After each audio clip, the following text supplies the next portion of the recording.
Hello everyone, this is Prakshu and you are watching Biolearnum. तो इस particular video के अंदर हम बात करेंगे the fundamental unit of life.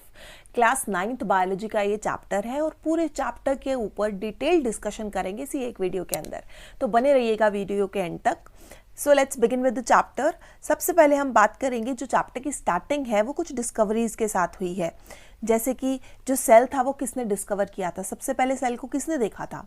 तो सबसे पहले सेल को किसने देखा था बच्चे? सबसे पहले सेल को देखा था रॉबर्ट हुक ने। Yes, so all the living organisms are made up of fundamental unit of life called cell. तो सभी जितने भी ऑर्गेनिजम्स हैं सबके सब किससे बने हुए हैं? फंडामेंटल यूनिट ऑफ लाइफ, जिसको हम क्या बोलते हैं? सेल बोलते हैं। अब सेल को हम फंडामेंटल यूनिट ऑफ लाइफ क्यों बोलते हैं? कि ये लाइफ का आधार है, बेसिस है। बेसिस क्यों है बच्चे? क्योंकि अगर हम एक फंडामेंटल लेवल पर देखें, अगर एक बेसिक लेवल पर देखें, एक ऑर्गेनिज्म है, ऑर्गेनिज्म किन चीज़ों से बना हुआ है? ऑर्गेनिज्म को अगर हम देखना शुरू करें तो सबसे पहले हम बोलेंगे कि इसके अंदर बहुत सारे सिस्टम्स हैं, जैसे नर्वस सिस्टम है, इसके अलावा डाइजेस्टिव सिस्टम है, देन रिप्रोडक्टिव सिस्टम है, देन एंडोक्राइन सिस्टम है, मस्कुलर सिस्टम है, बहुत सारे सिस्टम्स इसके अंदर प्रेजेंट हैं। अगर उन सिस्टम्स को हम स्प्लिट करें, उनके अंदर देखें तो हम देखेंगे कि ये जो सिस्टम्स हैं ये कुछ ऑर्गन्स से बने हुए हैं। ऑर्गन्स के अंदर हम देखें तो ऑर्गन्स टिश्यूज से बने हुए हैं और टिश्यूज को फर्दर हम देखें तो वो सेल से बने हुए हैं। तो अल्टीमेट जो हमारा बेसिस है, जो हमारा आधार है किसी भी एक लाइफ फॉर्म का, भले वो एक यूनिसेल्युलर फॉर्म है या वो मल्टी सेल्युलर फॉर्म है, अगर एक सिंपल ऑर्गेनिज्म है तो भी, अगर एक कॉम्प्लेक्स ऑर्गेनिज्म है तो भी, ये सब के सब बेसिक लेवल पर सेल से ही बने हुए हैं। तो इसीलिए हम सेल को फंडामेंटल यूनिट ऑफ लाइफ बोलते हैं। तो आगे अब बात करते हैं कि जो ये पर्टिकुलर सेल वर्ड है ये कहाँ से आया है। ये जो पर्टिकुलर सेल वर्ड है it is derived from a Latin word which means a little room. इसका जो लैटिन में मतलब है that is a little room. उसके बाद कह रहे हैं scientist Robert Hooke so a little room in the cork that is back of the tree. Scientist Robert Hooke, पहले साइंटिस्ट का नाम आ गया कि जो रॉबर्ट हुक थे ये पहले साइंटिस्ट थे जिन्होंने सेल की डिस्कवरी की थी। पर इन्होंने क्या देखा था? एक डेड सेल देखा था। इन्होंने क्या किया? अपने घर पे ही अपना एक माइक्रोस्कोप बनाया और उस माइक्रोस्कोप के अंदर जो ट्री की आउटर कवरिंग होती है जिसको हम बार्क बोलते हैं उसको इन्होंने नोटिस किया।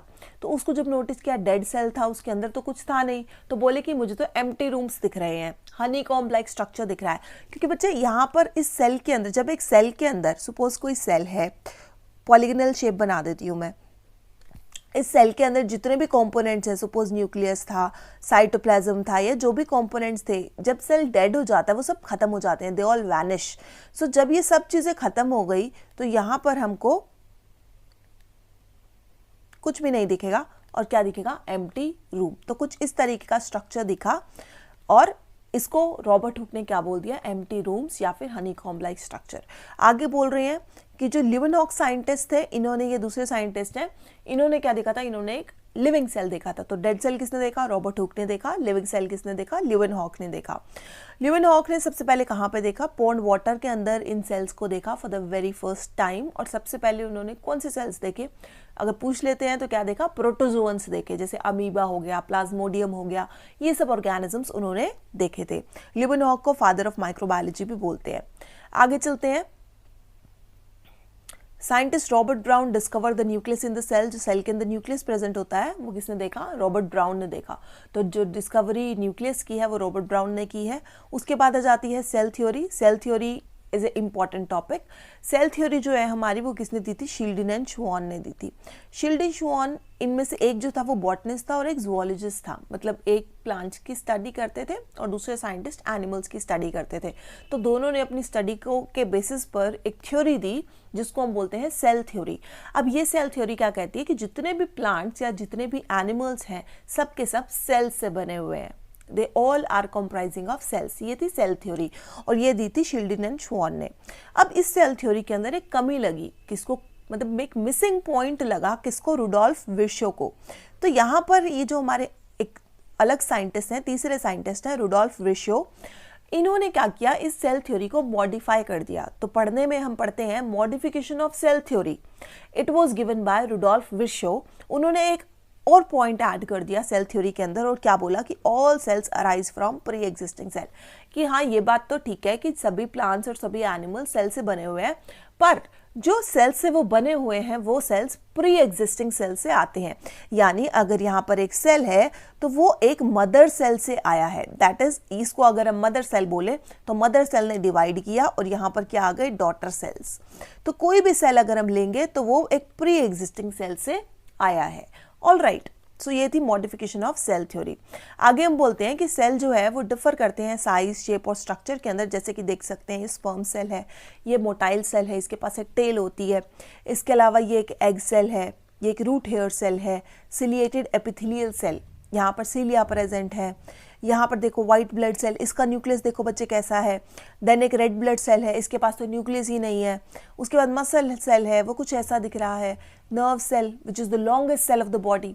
तो ये सेल्स कुछ अलग अलग तरीके के सेल्स अलग अलग तरीके से आपको देखने को मिल रहे हैं। तो cells differ in size, shape as well as structure. और ये सारी चीज़ें किसके ऊपर डिपेंड करती हैं कि उस सेल का फंक्शन क्या है। जैसा फंक्शन होगा वैसा ही उस सेल का साइज, शेप या स्ट्रक्चर होगा। सपोज अगर किसी सेल को फूड स्टोर करना है बहुत सारा, तो वो क्या करेगा, साइटोप्लाज्म इकट्ठा करेगा और उस साइटोप्लाज्म में अपने फूड को स्टोर कर लेगा। ऑलराइट, सेल का जब वॉल्यूम बढ़ जाएगा तो ऑटोमेटिकली स्टोरेज कैपेसिटी बढ़ जाएगी। तो ऐसे सेल का जो साइज होगा वो बड़ा होगा। पर अगर किसी सेल को सिग्नल ट्रांसमिशन करना है, जैसे कि नर्व सेल है, तो नर्व सेल को सिग्नल एक बॉडी के एक पार्ट से दूसरे पार्ट पे लेके जाना है, इसको लंबाई चाहिए, लेंथ चाहिए, तो ये क्या बन जाता है, longest cell of the body. All right, so यहाँ पर अलग अलग तरीके के सेल्स हैं, जैसे onion cell, smooth muscle cell, blood cell, bone cell and इस तरीके से। अब यहाँ पे बोल रहे हैं यूनिसेल्युलर और मल्टीसेल्युलर का कॉन्सेप्ट आ जाता है कि a cell may be constitute a whole organism such as in amoeba, chlamydomonas, paramecium, bacteria, all these are unicellular organisms. जहाँ पर whereas in multicellular organisms जैसे कि ह्यूमन बींग्स, तो ऐसे ऑर्गेनिजम्स जिनके अंदर एक से ज़्यादा सेल्स हैं उनको मल्टीसेल्युलर बोलेंगे, और जो एक सेल से ही बने हुए हैं पूरे के पूरे सेल उनको हम यूनिसेल्युलर बोलेंगे। अब मल्टीसेल्युलर के अंदर डिवीजन ऑफ लेबर देखा जाता है। जब सेल का नंबर बढ़ गया तो यहाँ पर डिवीजन हो जाता है, जो काम है वो बट जाता है। देखो अब एक इंडिविजुअल है, उसी को ही अगर सपोज कोई काम दिया जाए तो सारा का सारा काम उसी को करना पड़ेगा। जबकि दूसरी तरफ अगर एक टीम है, टीम को एक काम दिया जाए तो ऑटोमेटिकली काम डिस्ट्रीब्यूट होगा। तो अगर सेल ही एक है तो काम वही सेल करेगा, पर अगर सेल्स का नंबर बढ़ जाता है तो ऑटोमेटिकली वो काम डिवाइड हो जाता है। तो division of labour is seen in multicellular organisms. तो यहाँ पर आगे क्या है, the feature almost in every cell is same, कि हर सेल के एक जैसे ही फीचर्स होते हैं almost, that is plasma membrane, nucleus, cytoplasm, ये सब चीज़ें होंगी सेल के अंदर। आउटर कवरिंग जो होगी वो प्लाज्मा मेम्ब्रेन की होगी। उसके बाद क्या होगा, न्यूक्लियस होगा, साइटोप्लाज्म होगा, ये सब चीज़ें होने वाली हैं। अब प्लाज्मा मेम्ब्रेन के बारे में अगर हम बात करें तो प्लाज्मा मेम्ब्रेन क्या है, it is the outer most covering of the cell. Cell की सबसे बाहर वाली कवरिंग है ये। It is selectively permeable membrane, इसको हम सेलेक्टिवली परमिएबल मेम्ब्रेन बोलते हैं because it prevents movements of some materials. कि सेलेक्टिवली परमिएबल का मतलब क्या है कि कुछ चीज़ों को अपने अंदर आने देगी और कुछ चीज़ों को प्रिवेंट करेगी। तो सेलेक्ट करती है, उसके बाद ही अलाउ, परमिट करती है, तो इसलिए हम इसको बोलेंगे selectively permeable membrane. It helps in diffusion and osmosis, दो प्रोसेसेस हैं जिनके अंदर ये हेल्प करेगी, डिफ्यूजन एंड ऑस्मोसिस, इनके बारे में पढ़ेंगे हम आगे। तो डिफ्यूजन एक ऐसा प्रोसेस है जहाँ पर क्या होता है, movement of molecules, it takes place from a high concentration to low concentration. High to low concentration gradient के अक्रॉस सब्सटेंस मूव करता है। अब ये सब्सटेंस कैसा भी हो सकता है, इसको हम क्या बोलेंगे, डिफ्यूजन। कि जब अपनी कॉन्सेंट्रेशन, यहाँ पर हाई कॉन्सेंट्रेशन है, यहाँ पे लो है, तो हाई टू लो ये चला गया, और इस तरीके से सॉल्यूट और सॉल्वेंट दोनों डिफ्यूजन के प्रोसेस से मूव करते हैं। आगे आ जाता है ऑस्मोसिस। अब ऑस्मोसिस एक स्पेशल तरीके का डिफ्यूजन ही है। अब डिफ्यूजन के अंदर सॉल्वेंट सॉल्यूट दोनों मूव कर सकते हैं, high to low concentration, but osmosis के अंदर सिर्फ सॉल्वेंट ही मूव करता है, दैट इज वाटर ही मूव करेगा from high concentration to low concentration. तो यहाँ पर देख सकते हैं जो हमारा एक कॉन्सेंट्रेशन था, यू कैन सी हियर इस पर्टिकुलर सिनेरियो के अंदर कि एक सेमी परमिएबल मेम्ब्रेन है बीच में, और सेमी परमिएबल मेम्ब्रेन में क्या हुआ है, यहाँ पर मूवमेंट हुआ है किसका, सॉल्वेंट का। सॉल्वेंट जो थे हमारे, यहाँ पर देखो पानी जो था, इधर वाटर कंपैरेटिवली ज़्यादा था, इधर वाटर कंपैरेटिवली कम था। सॉल्यूट जो था वो इधर ज़्यादा है, इधर कम है। यहाँ पर देखो क्या हुआ, ये पानी इधर की तरफ चला गया, जो पिंक पिंक कलर है यहाँ पर वो वाटर रिप्रेजेंट कर रहा है। तो जो वाटर है वो इधर मूव कर गया, जिसकी वजह से यहाँ पर जो वाटर लेवल था वो राइज कर गया। तो सेमी परमिएबल मेम्ब्रेन के अक्रॉस जब पानी मूव करता है, वाटर मूव करता है, सॉल्वेंट मूव करता है, इसको हम बोलते हैं ऑस्मोसिस। उसके बाद ऑस्मोटिक सॉल्यूशंस, ऐसे सॉल्यूशंस जिसके अंदर ऑस्मोसिस का प्रोसेस देखा जाता है। 3 तरीके के होते हैं, आइसोटोनिक, हाइपोटोनिक, हाइपोटोनिक। इसके बारे में एक डिटेल्ड वीडियो मैं ऑलरेडी चैनल पर अपलोड कर चुकी हूँ, you can check it out.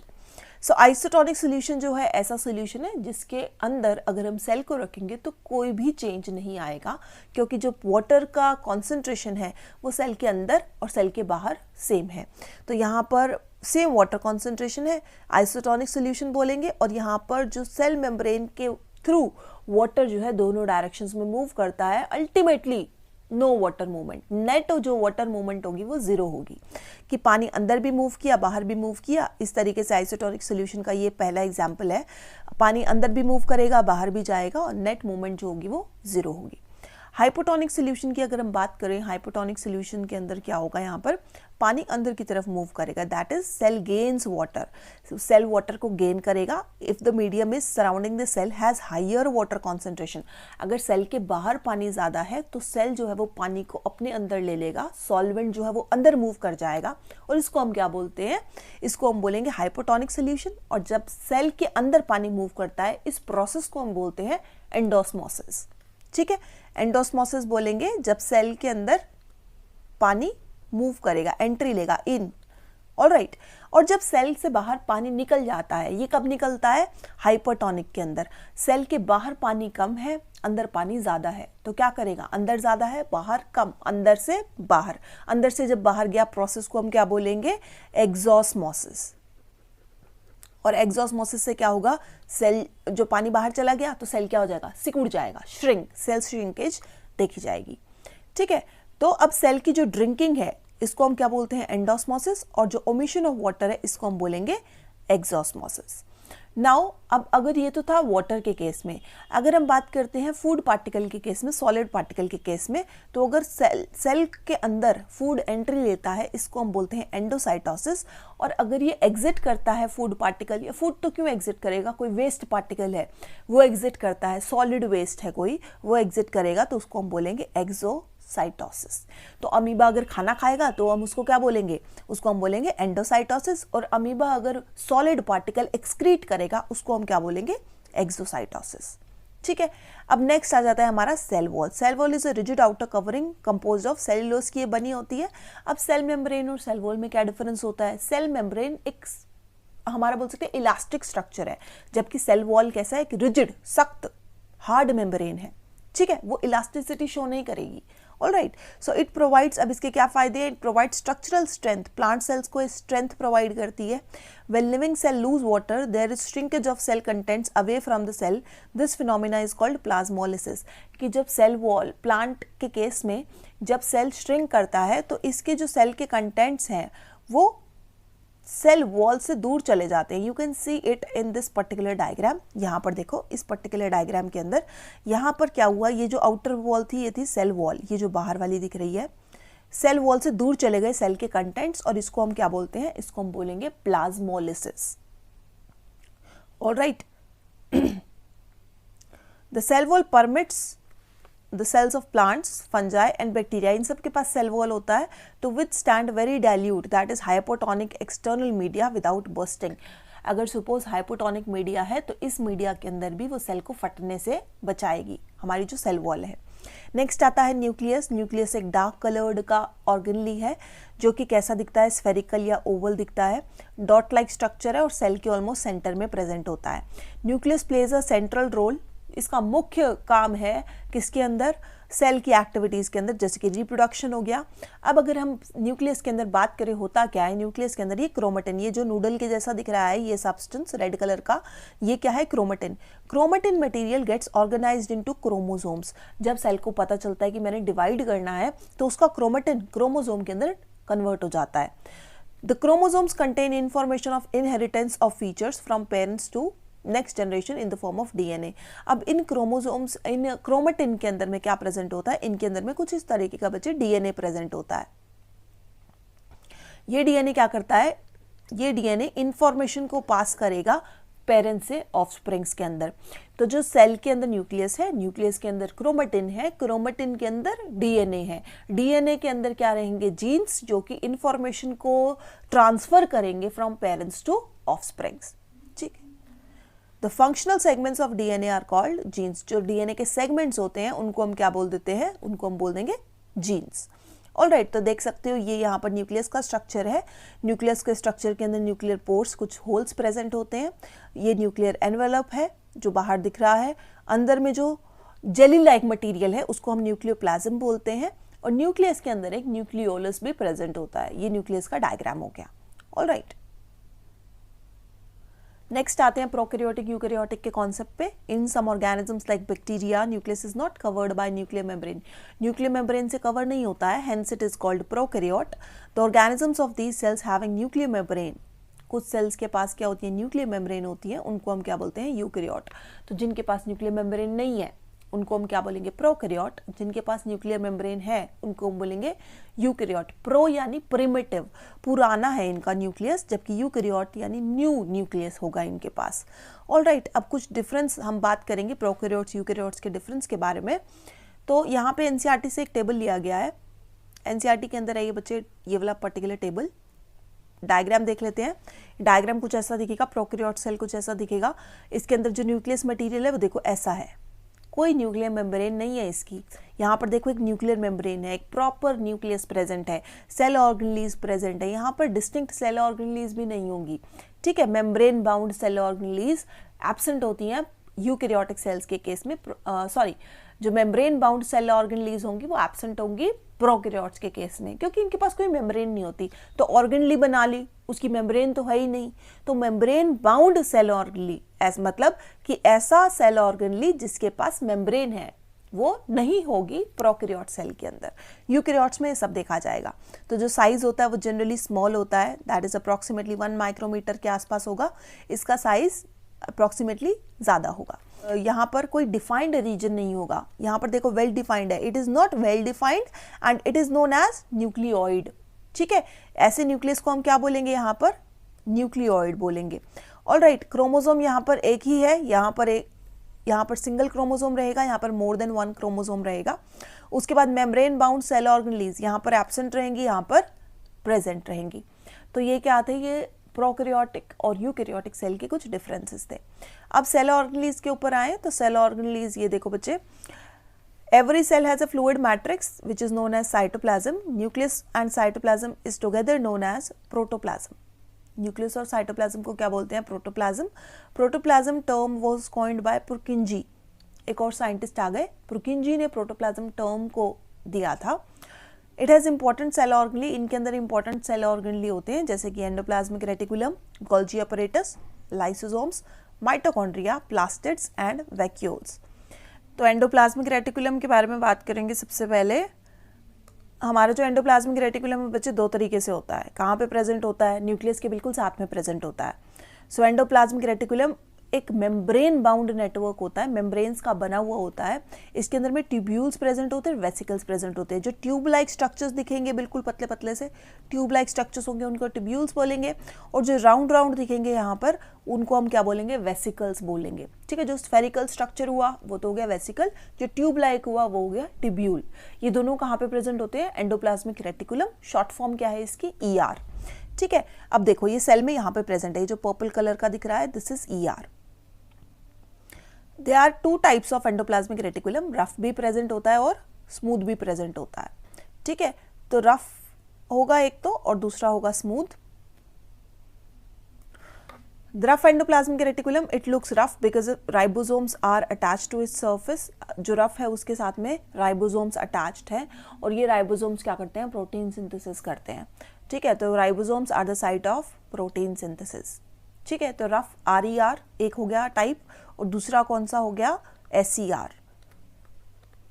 Rough पे क्या होगा, राइबोसोम होगा, इधर राइबोसोम नहीं होगा। तो राइबोसोम प्रेजेंट है तो ये प्रोटीन बना सकता है, ये प्रोटीन नहीं बनाएगा। तो स्मूथ क्या बनाएगा, फिर स्मूथ बनाएगा लिपिड्स।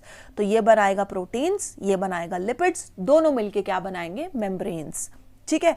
तो they are the site of protein synthesis. Smooth की हम बात करें, इट लुक स्मूथ क्योंकि राइबोसोम तो है ही नहीं इस पे। They are the site of fat molecule synthesis, lipids बनाएंगे ये। SER helps in function of enzymes and hormones to carry out biochemical activities. Enzymes की हेल्प करेगा ये फंक्शनिंग में, हॉर्मोन्स की हेल्प करेगा बायोकेमिकल एक्टिविटीज ताकि वो कर सकें। और क्या करता है, डिटॉक्सिफाई भी करता है। बहुत सारे पॉइजन्स ड्रग्स हैं वो सेल्स में से डिटॉक्सिफाई करेगा। इसके अलावा ट्रांसपोर्ट करेगा मटेरियल्स का between various regions of cytoplasm and nucleus. Nucleus से बाहर लेके जाना है साइटोप्लाज्म में, साइटोप्लाज्म से अंदर लाना है न्यूक्लियस में, कोई भी सामान है तो उसको एंडोप्लाज्मिक रेटिकुलम ले आएगा। कुछ इस तरीके से ये फंक्शन करेगा। उसके बाद में proteins and fat molecules produced by ER helps in membrane biogenesis. बहुत इंपॉर्टेंट पॉइंट है ये। जो प्रोटीन्स और फैट मॉलिक्यूल्स जो कि ईआर बनाता है, प्रोटीन कहाँ से बनेगा, रफ से, लिपिड्स कहाँ से, फैट्स कहाँ से बनेंगे, स्मूथ से, दोनों मिलके क्या बनाएंगे, मेम्ब्रेन। जो मेम्ब्रेन्स होती हैं वो लिपिड्स और प्रोटीन्स दोनों की बनी होती है, तो ये दोनों मिलके वो बनाएंगे और इस प्रोसेस को हम बोलते हैं मेम्ब्रेन बायोजेनेसिस। ठीक है। नेक्स्ट हमारी जो ऑर्गन ली है दैट इज गोल्जी अपरेटस। इसको सबसे पहले किसने डिस्कवर किया था, बड़ा इंटरेस्टिंग सा नाम है, साइंटिस्ट कैमिलो गोल्जी। इसी के ही आधार पर गोल्जी अपरेटस इस ऑर्गन ली का नाम रखा गया। It is the system of membrane bound vesicles called cisterns. तो इसके अंदर मेम्ब्रेन बाउंड वेसिकल्स होती हैं जिसको हम सिस्टर्न्स बोलते हैं या फिर सिस्टर्ने, सिंगुलर, एक को हम बोलेंगे सिस्टर्ने। ठीक है। इसके साथ में ये कुछ वैक्यूल्स निकल रहे हैं, यहाँ पर ये जो निकल रही हैं राउंड राउंड, ये क्या है, वेसिकल्स। तो यहाँ पर इट फंक्शंस इंक्लूड, इसके क्या क्या फंक्शन है, स्टोरेज है, इसका मॉडिफिकेशन है, देन सेल प्रोडक्ट्स हैं उनको पैकिंग एंड डिस्पैचिंग यूनिट बोलते हैं इसको हम। यहाँ से सब्सटेंस पैक होंगे और डिस्पैच होंगे। न्यूक्लियस के साथ में ईआर प्रेजेंट होता है, ईआर के साथ में गोल्जी प्रेजेंट होता है। ईआर ने जो भी बनाया वो गोल्जी पैक करती है और डिस्पैच करती है, बाहर रिलीज करती है। It is involve in formation of lysosome, ये लाइसोसोम भी बनाती है। उसके बाद आ जाते हैं लाइसोसोम के ऊपर ही। सो लाइसोसोम क्या है जी, lysosome they contain membrane bound sacs, इनको हम सुसाइडल बैग्स भी बोलते हैं, डाइजेस्टिव बैग्स भी बोलते हैं। इनके अंदर मेम्ब्रेन बाउंड सैक्स होते हैं जिनके अंदर डाइजेस्टिव एंजाइम प्रेजेंट होते हैं। ये एंजाइम कौन बनाता है, रफ एंडोप्लाज्मिक रेटिकुलम। कुछ भी खाना हो सेल को डाइजेस्ट करना हो, लाइसोसोम हेल्प करेगा। तो कोई भी सेल ऑर्गेनली खराब हो गया है उसको भी डाइजेस्ट कर लेगा। और जब सेल डैमेज हो जाता है, लाइसोसोम बर्स्ट हो जाता है और इसके अंदर जितने भी एंजाइम्स होते हैं वो क्या करते हैं, अपने ही सेल को डाइजेस्ट कर लेते हैं, इसलिए इसको हम सुसाइडल बैग भी बोलते हैं। ठीक है। It is waste disposal system of the cell. Next organ लिया जाता है mitochondria. It is covered by double membrane, दो मेम्ब्रेन होती है इसकी। Outer membrane is very porous and the inner membrane is deeply folded. Outer membrane जो होगी वो पोरस होगी, कुछ इस तरीके का स्ट्रक्चर होता है इसका आउटर मेम्ब्रेन। उसके बाद ये हो गई इनर मेम्ब्रेन, इस तरीके से अंदर वाली मेम्ब्रेन होगी। अब क्या बोल रहे हैं, जो आउटर मेम्ब्रेन है ये क्या है, पोरस है, इसमें से सब्सटेंसेस पास कर सकते हैं। और inner membrane is deeply folded, ये बहुत ज्यादा फोल्डेड होती है। These folds create a large surface area for ATP molecule synthesis. ATP को सिंथेसाइज करने के लिए ये एक इंपॉर्टेंट साइट है, तो एटीपी सिंथेसिस में भी ये हेल्प करेंगे।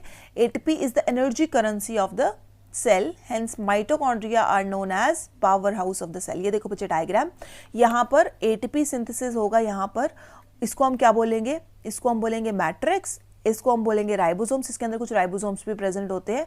ये हो गई आउटर मेम्ब्रेन, जो इसके फोल्ड्स हैं उसको हम बोलते हैं क्रिस्टे। ये हो गई इनर मेम्ब्रेन, इसके पास अपना कुछ डीएनए भी प्रेजेंट होता है। तो माइटोकॉन्ड्रिया को हम पावर हाउस बोलते हैं सेल का। Mitochondria have their own DNA and ribosomes, therefore they can make their own proteins. इसलिए हम इसको सेमी ऑटोनोमस ऑर्गेनली भी बोलते हैं कि ये अपने प्रोटीन्स खुद से बना सकते हैं। ठीक है, तो इसको हम क्या बोलेंगे, सेमी ऑटोनोमस ऑर्गेनली। ठीक है। इसके अलावा नेक्स्ट ऑर्गन लिया हमारा प्लास्टिड। प्लास्टिड जो है वो कहाँ पे, सिर्फ प्लांट सेल में प्रेजेंट होता है और दो तरीके से होता है, दो तरीके से देखा जाएगा। अगर उसका कलर है तो हम उसको बोल देंगे क्रोमोप्लास्ट, अगर कलर नहीं है ल्यूकोप्लास्ट। कलर्ड प्लास्टिड, इसको हम क्या बोलेंगे, क्लोरोप्लास्ट। जो ग्रीन कलर का प्लास्टिड होता है उसको हम क्या बोलते हैं, क्लोरोप्लास्ट। बाकी को हम क्रोमोप्लास्ट जनरल टर्म है, तो येलो भी हो सकता है, ऑरेंज भी हो सकता है। ल्यूकोप्लास्ट जो है उसका कोई कलर नहीं है, कलरलेस है। ठीक है, तो दे आर वाइट और कलरलेस प्लास्टिड। क्या करते हैं, store material such as oils, proteins, fats, ये सब चीजें स्टोर करते हैं। Plastids also covered by double membrane. Matrix को क्या बोलते हैं, इनके स्ट्रोमा। और यहाँ पर भी बहुत सारे एंजाइमेटिक एक्टिविटीज होती है। Plastids have their own DNA and ribosome, therefore they can make their own proteins. तो सेमी ऑटोनोमस ऑर्गेनली दो होते हैं सेल के अंदर। अगर प्लांट सेल है तो 2 होंगे, एनिमल है तो एक ही होगा, दैट इज माइटोकॉन्ड्रिया। तो mitochondria and plastids they both are semi autonomous organelle, क्योंकि ये अपना प्रोटीन खुद से बना सकते हैं। बाकी ऑर्गेनलीज को प्रोटीन लेने के लिए ईआर की हेल्प लेनी पड़ेगी, ठीक है, बाकी सेल की हेल्प लेनी पड़ेगी, ये अपना खुद से प्रोटीन बना सकते हैं। Next is vacuole, last organelle है ये। स्टोरेज सैक्स फॉर सॉलिड और लिक्विड कंटेंट्स, एक तरीके से स्टोर हाउस है सेल का, कुछ भी फेंकना है इसके अंदर फेंक दो। They are small in size in animals, plant cell के अंदर ये बहुत बड़े बड़े होते हैं। They occupy 50 to 90% of the cell volume, helps to provide turgidity and rigidity to the cell. Cell को टर्जिड यानी कि हम बोल सकते हैं रिजिड स्ट्रक्चर है, टर्जिड है, टाइट स्ट्रक्चर है, वो प्रोवाइड करने में ही हेल्प करते हैं। Many substances like amino acid, sugar, organic acid, proteins, ये सब के सब वैक्यूल्स के अंदर स्टोर किए जाते हैं। In amoeba food vacuole is specialized to play a important role. Amoeba के अंदर ये जो फूड वैक्यूल है ये स्पेशलाइज्ड होता है और एक इंपॉर्टेंट रोल प्ले करता है। ये उसके अंदर जो फूड वैक्यूल होगा वो एक डाइजेस्टिव वैक्यूल की तरह एक्ट करता है, उसके अंदर ही डाइजेशन का प्रोसेस होता है और वही फिर फाइनली जब सब चीज़ें डाइजेस्ट हो जाती हैं फिर वो एब्जॉर्ब हो जाती हैं जो भी नेसेसरी सब्सटेंसेस होते हैं और अल्टीमेटली जो भी बचा कुचा होता है वो सेल से बाहर निकल जाता है। तो उसके अंदर जो डाइजेस्टिव वैक्यूल बनता है वो बहुत इंपॉर्टेंट रोल प्ले करता है, ठीक है। सो चैप्टर होता है यहीं पे खत्म। See you in next video, till then take care, bye bye.